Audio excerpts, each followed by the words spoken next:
Ja, gestatten, mein Name Kotzenberg, Doktor der Medizin Kotzenberg. Warum? Das kann ich euch sagen. Der Mann hat nämlich im Jahr 1951 diesen VW Cabrio gekauft. Und ich glaube, ich kann mit Fug und Recht behaupten, das ist das spannendste Auto, was ich in 35 Jahren gehabt habe. Also erstmal, das ist ein originales Hebmüller Cabrio. Die Firma Hebmüller hat es gegeben bis 1949 und dann ist denen der gesamte Laden abgebrannt. Und es ist bekannt in der Szene, dass der schönste VW, der jemals gebaut wurde, war ein originales Hebmüller Cabrio. Und das ist so ein Auto. Den Wagen hat sich gekauft 1951, wie gesagt, Dr. Kotzenberg. Und seitdem können wir absolut belegen, was mit dem Auto passiert ist. Und was ich erst habe selber gar nicht glauben wollen, der Wagen hat original 490.000 Kilometer, belegte Kilometer gelaufen. Es sind von diesem Auto 696 Autos genau gebaut worden. Man sagt heute, es gibt nur noch 100 Hebmüller Cabrios. Ich selber kenne 2. Und wenn man ein Riesenglück gehabt, dass wir den Wagen hier bekommen haben. Und der Wagen ist sensationell im Zustand, das zeige ich euch später noch. Ich glaube, ihr seht, dass der Wagen neuwertig ist. Das Auto ist komplett neu aufgebaut und restauriert. Die Nummern stimmen aber alle. Es sind die ganzen Originalteile da. Und man sagt heute, dass von ungefähr 100 Autos, die es wahrscheinlich noch gibt, ja, laufen 30. Und keiner von denen gibt so ein Auto ab. Also wir haben uns überlegt, wo können wir so einen Wagen überhaupt finden oder noch mal sehen. Oder es gibt keinen. Es gibt auch so gut wie keine Preisvergleiche. Ich kann euch nur eins sagen, wir haben Belege dafür, dass der Wagen vor 30 Jahren für 210.000 D-Mark restauriert wurde. Ich habe ausgedacht, das kann nicht sein. Von namhaften deutschen Firmen, wir haben alles belegt, die gesamte Korrespondenz, also wirklich alles. So, und jetzt zeige ich euch mal, was so ein VW kann mit 30 PS. Dr. Kotzenberg fährt mit dem Wagen. Also, kommt mit, es geht los.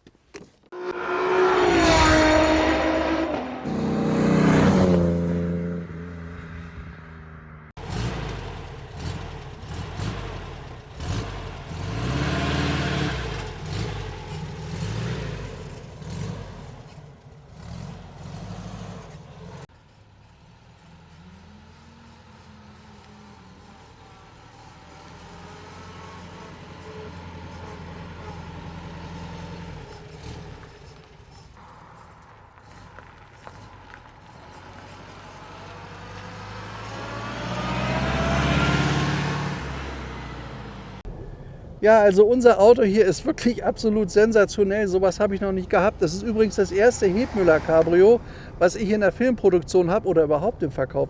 Man kommt ja gar nicht ran, es gibt gar keine. Und ich kann euch eins sagen, das werdet ihr gleich noch sehen, das ist wirklich der schönste VW, der jemals gebaut wurde. Nachdem das Werk 1949 abgebrannt ist, hat man diese 690 dann gebaut und das war's dann. Karmann hat noch ein paar versucht zu bauen, aber das ist dann auch nicht gelungen, 3 oder 4 Autos. Jetzt schaut euch mal das Auto an. Diese Dame hier, wovon ihr das Bild seht, das Bild müsste ungefähr 50, 60 Jahre alt sein. Diese Dame ist heute fast 100 Jahre alt und die hat von ihrem Bruder 1960 das Auto übernommen. Das ist alles dokumentiert und das Irre an der ganzen Geschichte ist, sie ist ausgewandert nach Deutsch-Südwestafrika. Kürzlich hat sie noch einen Film gedreht, das ist gar nicht so lange her, das hat mein Kollege gesagt. Also das Auto hat eine wahnsinnige Geschichte und sie ist in Südwestafrika, also Namibia damals, gibt es auch Unterlagen drüber, 400.000 Kilometer mit dem Auto gefahren und wir haben wenigstens 2 Austauschmotore gefunden, denn der ist ja mal seinerzeit mit 24,5 PS gebaut worden, der Wagen, und hat jetzt die 30 PS Maschine drin, die übrigens super läuft. Also das ganze Auto befindet sich in einem fantastischen Zustand. Und der Wagen ist dann 1989 von ihr weiterverkauft worden und dann in einer Hand gelangt, der gesagt hat, der hat das erkannt, der Mann, das Auto muss perfekt restauriert werden und hat bei den besten Betrieben, die es dafür gibt in Deutschland, den Wagen komplett renovieren lassen. Wir haben Belege mit über 200.000 D-Mark und das ist natürlich absoluter Wahnsinn. Das ist gut 30 Jahre her, seitdem stand dann der Wagen in der Sammlung, aber ich kann euch sagen, der ist sofort angesprungen. Der ist sofort da gewesen, dieser Wagen. Und der läuft auch jetzt, ich kenne ja VW, ich bin auch alter VW-Fahrer. Zu Abiturzeiten hatte ich selber einen VW. Der läuft absolut klasse und man merkt, dass das Auto wirklich voll restauriert ist. Also so ein toller Wagen. Schaut euch mal die originalen Instrumente an. Das ist das alte Telefunkenradio hier von 1953.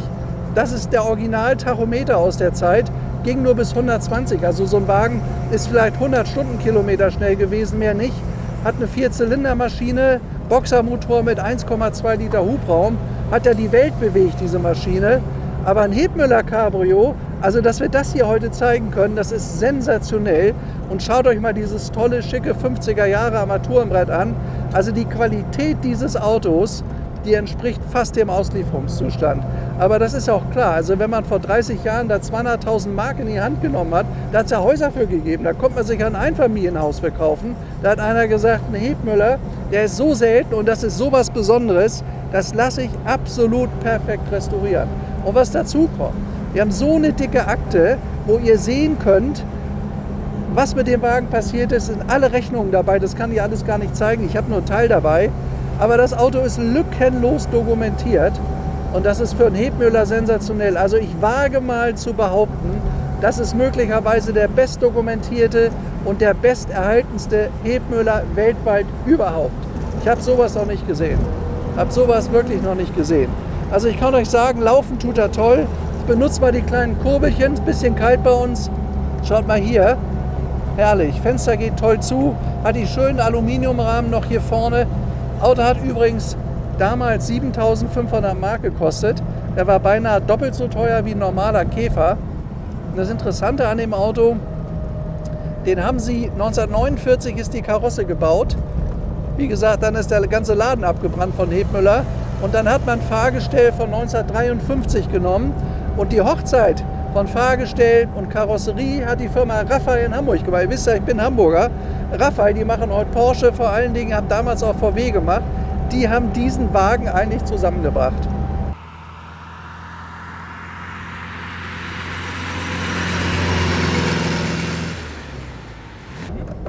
Also der VW ist hier wirklich gelebte Geschichte. Also wenn ich mir das gesamte Armaturenbrett angucke mit der damals oft verwendet bis hinein die 60er Jahre Rose, die ist leider nicht echt hier, das ist nur eine Plastikrose. Da mit dem Bild von der Dame, also ich schätze mal, das muss Ende 60er, Anfang 70er Jahre gemacht worden sein. Sie hat das Auto ja fast 40 Jahre lang bewegt. Also das ist schon eine wahnsinnige Geschichte und wir können das alles dokumentieren. Übrigens bin ich jetzt mal ein bisschen gefahren mit dem Auto. Also Maschine läuft absolut klasse. Mit den Bremsen, die gehen auch, das waren ja Trommelbremsen. Aber ich kann euch sagen, ihr müsst da beherzt drauf treten und es dauert einen Moment, bis sie reagieren. Also das ist mit Scheibenbremsen modern und klack und er hält an nichts. Ist aber sehr, sehr leicht zu fahren, der Wagen. Hat überhaupt kein Gewicht auf der Vorderachse. So ein Wagen hat ja knapp 800 Kilo gewogen. Das ist natürlich überhaupt nichts. Aber man merkt natürlich, 30 PS sind 30 PS und es ist kein Rennwagen.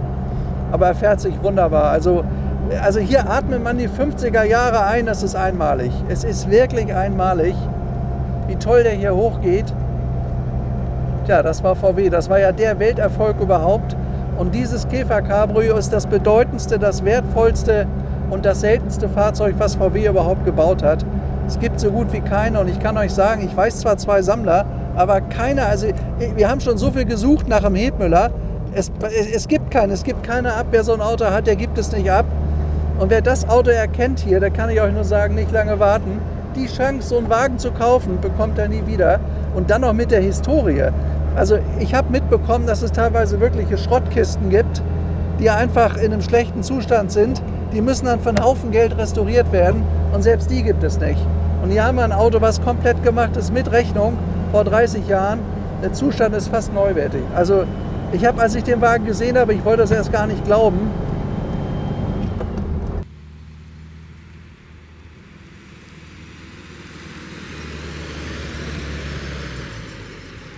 Aber es ist ja ein tolles Auto. Haben natürlich auch noch Glück mit dem Wetter, schönstes Wetter hier. Kein Salz, gar nichts auf der Straße. Ja, also ich sag mal, damals 7.500 Mark, das war eine ganze Menge. Da hat ein normaler Käfer 4.300 gekostet. Wir fahren jetzt mal hier zu unserem schönen Platz hier vorne zur Kapelle. Ich meine, das ist ja irre. Jetzt sind wir hier in Bayern mit dem Wagen. Der Wagen hat sein Leben lang, also erst 10 Jahre in Hamburg verbracht bei Dr. Kotzenberg. Und dann bei seiner Schwester in Südafrika, ist nicht zu glauben. Also gut, Rennwagen ist das natürlich nicht, ja, da kommt es ja auch gar nicht drauf an. Das ist ein Auto, was niemand hat. Also das Auto hier ist seltener als ein Kompressor Mercedes und auch bedeutender. Man darf nicht ganz vergessen, VW ist heute die größte Autofabrik der Welt und das ist eigentlich deren bedeutendstes Auto. Also so kann man das sagen. Ist der seltenste, ist der schönste von allen und dann noch in der Qualität hier, ist einmalig. Also ich kann euch sicher sagen, dieser Film hier, das ist der einzige auf der Welt, den es gibt. Und wenn wir das Auto verkauft haben, wird es nie wieder so einen Film geben. Also jedenfalls nicht von uns. Und ich glaube auch, in meinem Leben werde ich nie wieder so einen Wagen bekommen zum Verkauf. Dafür sind die einfach zu selten.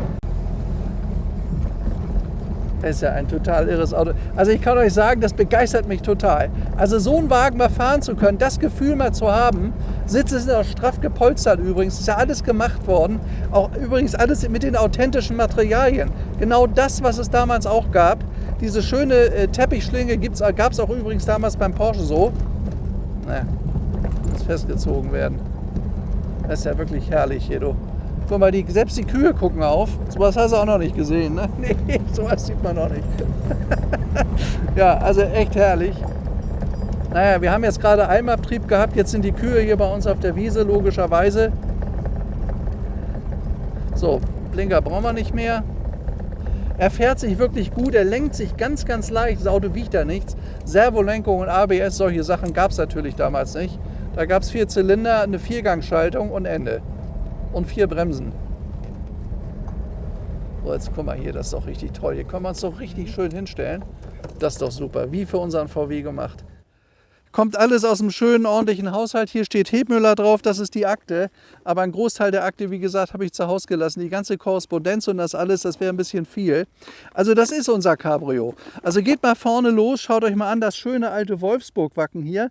Das Wappen ist ja später nicht mehr verwendet worden. Ganz original, so gehört's. Auch die dicken Chromleisten. 20 Jahre später waren die nur noch dünn auf dem VW. Auch die kleinen Blinkerchen hier sind authentisch. Die hat es damals gegeben. Ja, und dahinter waren die Hupen hier vorne.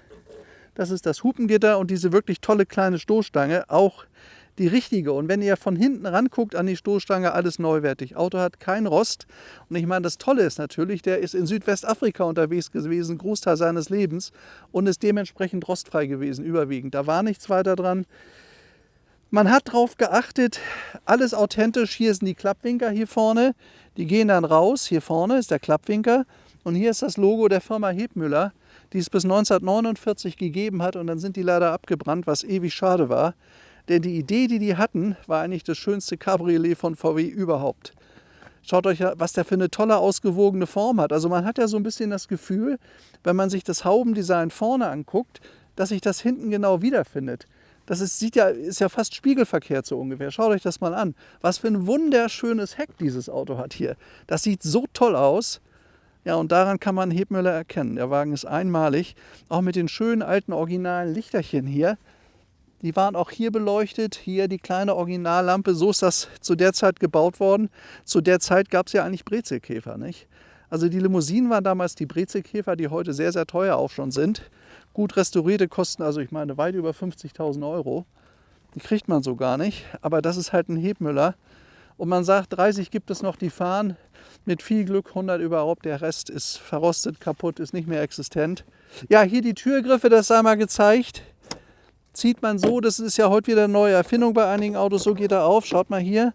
Hier hinterlegt, dass er innen nicht schmutzig wird, da wo der Lack war. Bei den normalen Käfern gab es das so nicht. Das hat hier nur der Hebmüller. Ja, und dann Karosserie sitzt erstklassig. Der Lack ist auch sehr, sehr schön. Also die haben sich bei dem Wagen bei der Restaurierung richtig Mühe gegeben. Und wie gesagt, also wer über 200.000 Mark für einen Käfer ausgibt, nur für die Restaurierung, also der ist schon ziemlich geschmacksfrei. Oder wie sagt man gleich? Also hat keine größeren Probleme. Weil das war ein Freak, der hat gesagt, das ist der tollste Käfer, den es gibt, den möchte ich wirklich perfekt haben. Ja, ich will mich da mit euch jetzt mal auf die Bank setzen. Schaut euch das mal an hier. Ich versuche euch das mal zu zeigen, weil das ist wirklich so einmalig. Wohlgemerkt nur ein Teil der Akte. Aber das geht mal so los, dass der Originalprospekt Hamburger Volkswagen Großbetrieb, der hat das gekauft. Folgen Sie uns durch unseren modernen Betrieb, 13. März 1951. Also allein das ist doch schon. Wilhelm Junge am Hauptbahnhof, Volkswagen am Hauptbahnhof. Guck mal hier, Wilhelm Junge VW, so hat das damals ausgesehen. Da ist so ein Cabrio. Gab aber damals auch schon die normalen Käfer-Cabrios, aber die waren halt eben nicht so schön wie ein Hebmüller. Schaut euch mal das an. So hat 1953 ein Betrieb ausgesehen. Also in dem Fall 1951. Die Bilder sind doch wirklich toll. Also das war die Werkstatt. Man sieht hier nur Brezelkäfer. So hat Deutschland nach dem Krieg wieder angefangen. Schaut mal hier, das war die Werkstatt damals. Das ist der Originalprospekt aus der Zeit. Und das Tolle ist, da ist so ein Auto 80 oder 70 Jahre alt und da ist alles dabei. Und dann noch so eine Rarität. Also das ist wirklich einmalig. Schaut mal hier. So haben die Jungs damals gearbeitet an ihren Brezelkäfern. Da war das Teilelager. Gab natürlich damals nur VW, nur ein Käfer. Was anderes gab es damals noch gar nicht. Schaut mal hier. Und später ist dann der VW-Bus gekommen. Volkswagen am Hauptbahnhof. So sah das aus 1951. Ja, das ist mein Skript. Da habe ich so ein bisschen erzählt. Das muss ich einmal auswendig lernen. Jetzt hier. Läuft jetzt andersrum, ist aber egal. Das sind die ganzen Unterlagen aus Südafrika. Alles dabei. Auch hier, dass der nächste Motor ist hier reingekommen. Also natürlich klar, ein Auto, was 400.000 Kilometer gefahren wird, da geht auch mal was kaputt, das ist ja klar. Dann haben wir hier vorne, das weiß ich nicht, hier, das ist die ganze Einfuhrgeschichte seiner Zeit nach Südwestafrika. Hier, also alles dokumentiert. Also ich sag mal, ein Auto, was so alt ist, wo wirklich alles dabei ist und vor allen Dingen ein Auto, der so ein Leben hat, nicht? Der hat ja wirklich auch eine tolle Geschichte. Eine Dame lebt heute noch, aber ist, glaube ich, fast 100 Jahre alt. Mal gucken, was das hier, ach ja, hier. Das ist der Kfz-Brief, nicht? Das Auto hat natürlich einen Pappdeckelbrief. Schaut mal hier. Anneliese Kotzenberg, sie hat das da mitgenommen, ist überschrieben worden 1960 auf sie, Hamburger Autonummern, und das war Dr. Med Kotzenberg, war ihr Bruder, der das Auto 10 Jahre hatte. So, also Pappdeckelbrief ist alles dabei. Schaut mal hier. Ist alles vorhanden, wie es gehört. Also, hat irgendwie, ist noch ein Zettel, was das ist, weiß ich jetzt nicht. Der gehört da aber nicht hin. Aber das ist der originale Pappdeckelbrief. So, tue ich das mal wieder da rein. So sah das Anfang der 50er Jahre aus. Das waren diese braunen Dinger aus Pappe. Hat alles da. Alles dokumentiert. So, tue ich mal dahin. So, dann gibt es hier, das sind Aufnahmen von dem Auto. Also man kann sehen, dass der weitgehend immer im gleichen Zustand war. Was das jetzt ist, weiß ich nicht. Moment. Ja, das ist jede Menge Korrespondenz zum Auto. Ja, hier ist der Kfz-Brief nochmal. Übrigens ist das nochmal kopiert worden. Also man kann, das ist ja total, britische Besatzungszone, ist ja total toll. Man kann das ganze Auto verfolgen sein Leben lang. Und dann als Hebmüller. Und dann nicht im schlechten Zustand und verbastelt und vermurkst, wie ja viele sind, sondern in einem exzellenten Zustand. Also das ist wirklich eine Rarität. Also wenn ich das jetzt mal so einschätze, so hat auch mit Geld nichts zu tun. Sowas fasziniert mich ja total, so ein Auto zu haben. Weil ich weiß, kriege ich nie wieder. Kompressor Mercedes kriegt man wieder, SSK auch. Das sind alles so ganz tolle Sachen. Auch die tollsten Porsche kriegt man. Aber ein Hebmüller mit der Geschichte, nee. So, schaut mal hier. Die haben auch glücklicherweise alles immer aufgehoben. Austauschmotor, VW, Originalersatzteile. Schaut mal hier. Alles ausgefüllt. Name da hinten, alles dabei. Austausch Hinterachse ist natürlich klar. Wer 480.000 Kilometer unterwegs ist, braucht mal irgendwann eine neue Achse. Auch dabei.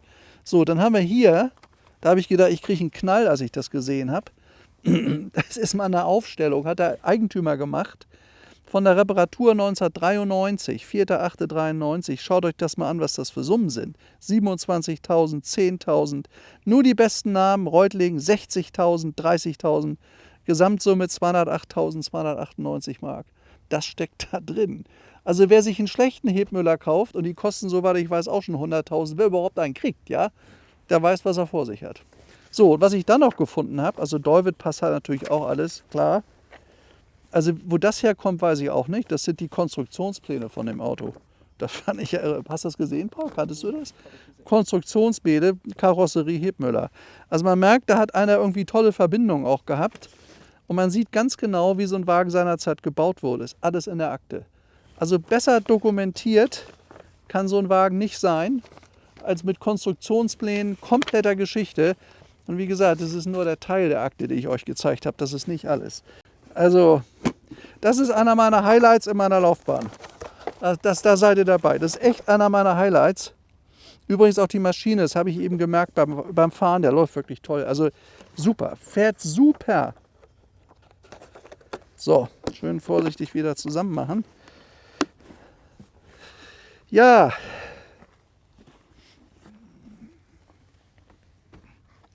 Es ist ja mal schade, wenn man so ganz besondere Autos hat, wenn die dann die dritte, vierte, fünfte Hand kommen, da haben die Leute keine Lust mehr, sich richtig drum zu kümmern und die tolle Geschichte geht verloren. Also ich weiß gar nicht, wann ich mal ein Auto hatte, der vom ersten Tag bis heute, 75 Jahre oder wie viel das sind, in der Qualität ist und alles dokumentiert hat. Jede Rechnung, alles dabei. Tja, hier, unser Hebmüller Cabrio. Ist halt ein 6 Volt Auto gewesen. Also man merkt, dass wenn dann losnudelt, also kann einem schnell mal passieren, dass dann die Batterie einen Geist aufgibt. 6 Volt, das war eben nicht so viel. Heute gibt es ja 12 Volt. Aber wenn man eine gute Batterie hat, dann funktioniert das auch. Im Übrigen kann man das Auto anschieben. Das mussten wir nämlich eben auch, aber der ist so leicht. Also wenn ihr Minimalgefälle habt, springt er sofort wieder an. Wir haben das Auto erst heute Morgen bekommen im Lastwagen und ich glaube, die haben vergessen, da die Batterie zu laden. Und wir hatten jetzt nicht viel Zeit. Die nächsten Tage soll das Wetter wieder schlechter werden und das haben wir heute genutzt. Es ist so schön. Die schöne Novembersonne steht schon ein bisschen tief, aber ich sag mal, das ist hier ein Auto, was mich total begeistert und fasziniert. Wann hat man die Chance, mal wieder in so einem schönen VW zu fahren? Das hat ja unser Volk bewegt, wieder auf die Beine gebracht nach dem Zweiten Weltkrieg. Damit sind Millionen Leute gefahren und das ist hier die absolute Luxusausführung. Guck mal, wie schön der fährt. Läuft astrein. Er läuft wirklich gut, der Wagen. Ist halt kein Rennwagen. Wenn man da 70, 80 unterwegs war, musste da genug sein. Er ist auch 100 gefahren, aber dann war eben Ende. Mehr haben die 30 PS nicht gebracht. Die typische VW-Hupe, so muss es sich anhören.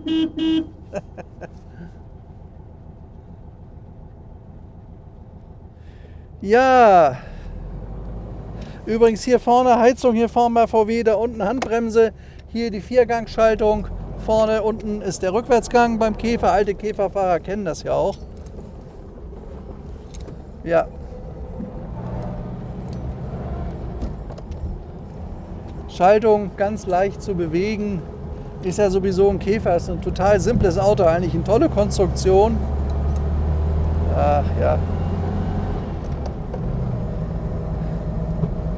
Ab und zu hat er mal eine Fehlzündung, warum auch immer. Ich mache mal das Fenster zu, es zieht doch ein bisschen. Wir haben draußen 6 oder 7 Grad, aber laufen tut er ja wirklich herrlich. Also ich meine,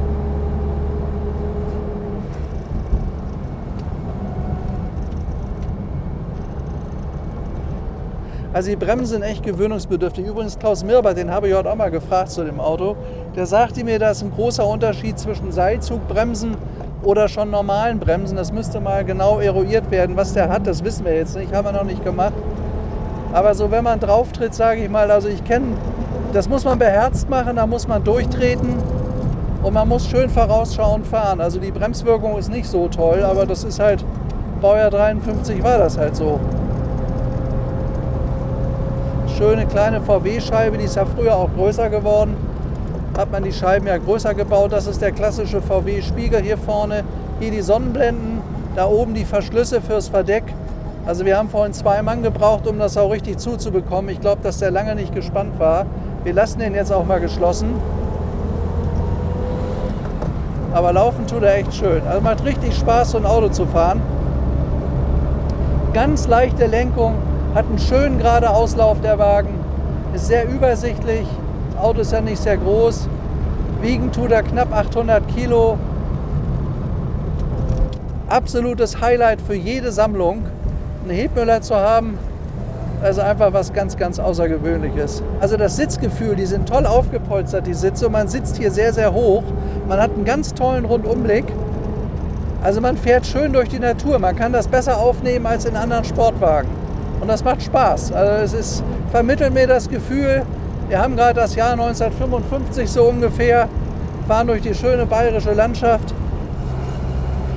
Ja, jetzt sind wir ungefähr 20 Kilometer gefahren mit dem Hebmüller. Der läuft immer noch wie am ersten Tag.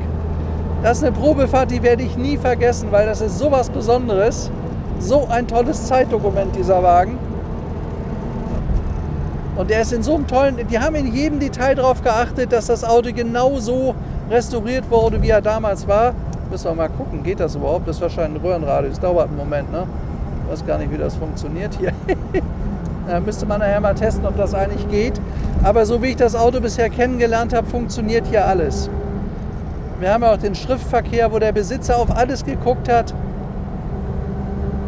Die haben wirklich die kleinste Kleinigkeit erneuert oder restauriert. So, da vorne ist Beuerberg, da sind wir wieder. Also hier, das sind die Original VW-Sitze, die es seinerzeit gab, aus Sky, MB-Tex heißt das ja. Das originale Armaturenbrett haben wir euch schon gezeigt. Schaut euch mal an, die Taschen hier vorne, die Türverkleidung. So hat VW damals ausgesehen, das haben sie später verändert in den 60er und 70er Jahren. Aber die Fensterkurbeln, der Griff, alles original VW Anfang 50er Jahre. Dann hat er die original Teppichschlinge hier vorne, könnt ihr sehen. Kenne ich auch von Porsche, die ist genau so verbaut worden. Ja, also Zustand ist wirklich klasse, laufen tut er toll, das habt ihr gerade gesehen. Gefüttertes Verdeck übrigens hat er auch. Das war auch im Winter zu fahren. Und hier vorne vielleicht nochmal, das sind ja die Sonnenblenden, die hier drauf gesteckt waren. Das ist im Prinzip, das gab es noch sehr, sehr lange bei VW. Hier sind die Haltegriffe zum Runterziehen fürs Verdeck. Und hier sind die Hebelchen zum Zumachen, dass das Verdeck gespannt war. Also funktionieren tut das gut. Ich habe zwar 2 Leute gebraucht, weil er wohl lange hinten war. Wir lassen es jetzt oben, aber sonst ist das echt ein tolles Auto. Und was der Wagen noch hat, das ist eine ganz kleine Sitzbank hinten. Da kann man Kinder mitnehmen. Schaut mal hier, das ist natürlich anders als beim normalen VW, ist natürlich verhältnismäßig wenig Platz dafür. Also das ist eng, wenn man da mitfährt, das hat man nicht lange ausgehalten. Man kann sagen, es ist eigentlich ein 2+2 Sitzer. Das ist jetzt übrigens Zufall, dass wir hier gerade die 2 ähnlichen Zeitzeugen haben. Das ist ein Zeitzeuge aus den 50er Jahren von Daimler-Benz, der berühmte 190 SL. Haben wir vor 2 Stunden bekommen, deswegen steht er jetzt noch hier. Den Film versuchen wir morgen noch zu machen. Auch ein ganz, ganz tolles Auto, Jahrzehnte im Besitz. Ja, und dann haben wir hier unseren einmaligen Hebmüller. Also wenn man die beiden nebeneinander sieht, was war das für eine schöne Zeit, als solche Autos so damals auf den Straßen unterwegs waren. Finde ich total toll. Er hat natürlich deutlich mehr PS. 190, er hat ja 105 PS, war 180 Stundenkilometer schnell. War bei ihm natürlich nicht möglich. Aber das hier ist heute das deutlich seltenere und das viel, viel wertvollere Auto. Ja, ich hoffe, das hat euch wieder Spaß gemacht. War sicher ein Highlight heute, also jedenfalls für mich. Ganz besonderes Auto, unser VW Cabriolet von 1953. Ich wünsche euch jetzt alles Gute. Ich hoffe, wir sehen uns in Kürze wieder. Der nächste Film wartet schon. Alles Gute, bis demnächst. Euer Stefan Luftschitz alias Dr. Kotzenberg. Ciao.